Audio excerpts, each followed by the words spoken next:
There is a part inside your washing machine right now, a single piece of plastic that the manufacturer knows will fail. They know roughly when. They know how much the repair will cost you, and they designed it that way on purpose.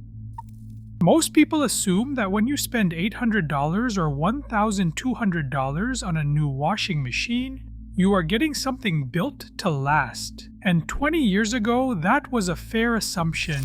Machines from the 1990s regularly lasted 15, even 20 years. Your parents probably had one that outlived 2 kitchen renovations. So when your new machine starts making strange noises at year 3, or throws an error code at year 4, it feels like bad luck. It is not bad luck. Something changed. It happened quietly, starting around 2005. Here is what changed. In the early 2000s, nearly every major washing machine manufacturer shifted from metal tubs and direct drive motors to plastic tubs with belt-driven systems controlled by circuit boards. On paper, it looked like an upgrade. Digital displays, more wash cycles, quieter operation. But inside the machine, what actually happened was a massive reduction in the cost of parts. The direct drive motor, the component that made old machines nearly indestructible, was replaced with a smaller, cheaper motor connected to a belt and a control board. That control board is the key to everything. In older machines, the motor connected directly to the drum. There was almost nothing to break. In modern machines, the electronic control board manages every function: water level, spin speed, temperature, cycle timing. And that board is made with components that have a limited operational life by design. But the control board is not even the part I am talking about. The part that fails first is cheaper than a cup of coffee, and that is what makes this so frustrating. It's called a lid switch actuator, or in front loaders, a door latch assembly. It's a small plastic mechanism that tells the machine the door is closed so the cycle can start when it fails. And in modern machines, it almost always does within 3 to 5 years. The machine simply stops working. No error code on some models, no warning. You press start and nothing happens. Open one up and you can see exactly why it fails. The plastic is thin, the clip points are fragile. Every cycle puts mechanical stress on a part that was never engineered to handle 10 years of daily use. You can actually see the stress fractures forming around the latch pins after just a couple of years. The part itself costs about $4 to manufacture. The repair call to replace it costs from $150 to $300.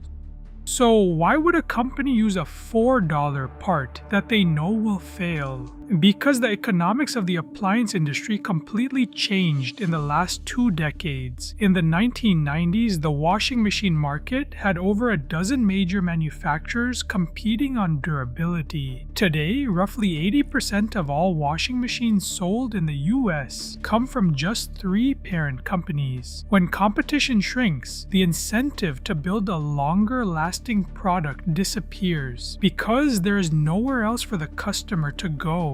Here is the part most people miss. These companies don't make their real profit on the machine itself. Margins on a $900 washer are thin, sometimes less than $50 for the retailer. The profit is in the extended warranty, the repair call, and the replacement unit 5 years later. Think about that for a second. If your washing machine lasted 20 years like your parents did, you would buy 3 machines in your adult life. If it lasts 5 to 7 years, you will buy 7 or 8. That is not a flaw in the system. That is the system. So the door latch breaks. But that is only problem number 1. When that first part fails, most homeowners face a choice: a $200 to $300 repair or a new machine. Many pay for the repair. Then a year later, the control board fails. That repair runs $350 to $500, sometimes more than half the cost of the original machine. The average American household now spends roughly $1,800 to $2,400 per decade on washing machine purchases and repairs combined. In the 1990s, adjusted for inflation, that number was closer to $700. You are 3 times more for a machine that lasts half as long, and the repair costs assume you catch the problem before it causes water damage. When you do not, the numbers get much worse. Here's what nobody talks about. Modern front-load washers use a rubber door gasket, a flexible boot seal that keeps water inside the drum during the cycle. That gasket is a breeding ground for mold and mildew, but the bigger issue is that it degrades. After 3 to 5 years, tiny cracks develop in the rubber, not visible cracks, microfractures that let small amounts of water seep behind the machine with every wash. By the time you notice the musty smell or see discoloration on the wall behind the unit, the subfloor or drywall may have been absorbing moisture for months. A plumber or restoration company will tell you the same thing. Some of the most expensive water damage claims they see start with a washing machine that was slowly leaking for over a year. The machine does not just fail. It fails in a way that hides the failure until the damage has already spread.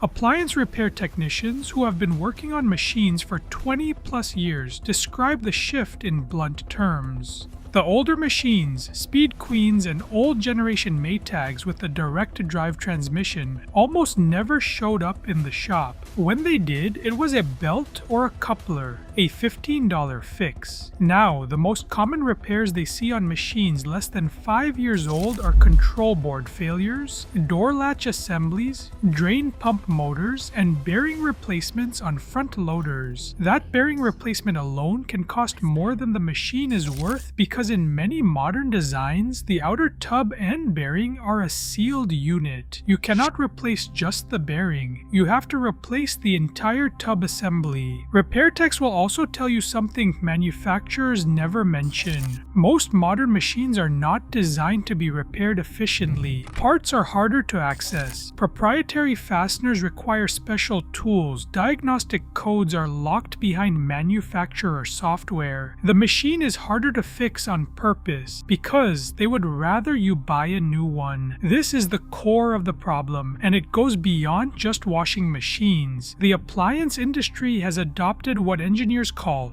warranty length engineering. The machine is designed and tested to function reliably for the duration of the manufacturer's warranty, typically 1 year for parts and labor. Every component is stress tested to survive just past that threshold, not 10 years, not 5, just past warranty. This is not speculation. Manufacturers use accelerated life testing during the design phase. They know, within a narrow window, when each component will reach its failure point, and they set that failure point just beyond the warranty period because that is the most profitable balance between production cost and replacement revenue. Modern washers are not built to last. They are built to last just long enough that you cannot return them. After that, you are on your own, buying parts from the same company that designed the machine to need them.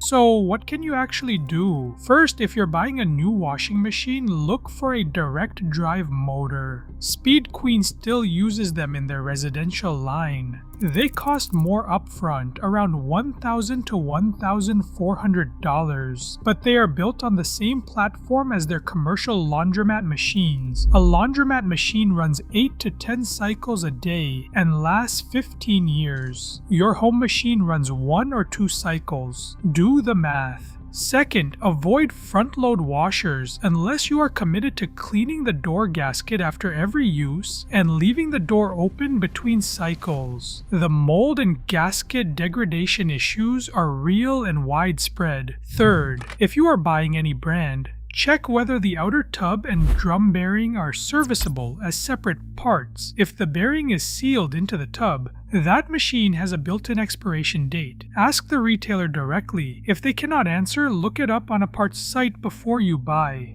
Fourth, skip the store's extended warranty. Instead, put $15 a month into a dedicated savings account. In 5 years, you will have $900, enough to replace the machine outright on your terms, without paying a warranty company that will fight every claim. Remember that $4 plastic part I mentioned at the beginning? The one the manufacturer knows will fail? That part is the perfect symbol of what has happened to this entire industry. It is not that companies cannot build washing machines that last 20 years. They did it for decades. They still do it in their commercial lines for laundromats and hotels, where the buyers demand durability. They just choose not to build them for you, because a machine that lasts is a machine they can only sell you once. Now you know what to look for, and if you want to see how this exact same playbook is destroying modern refrigerators, that video is right here.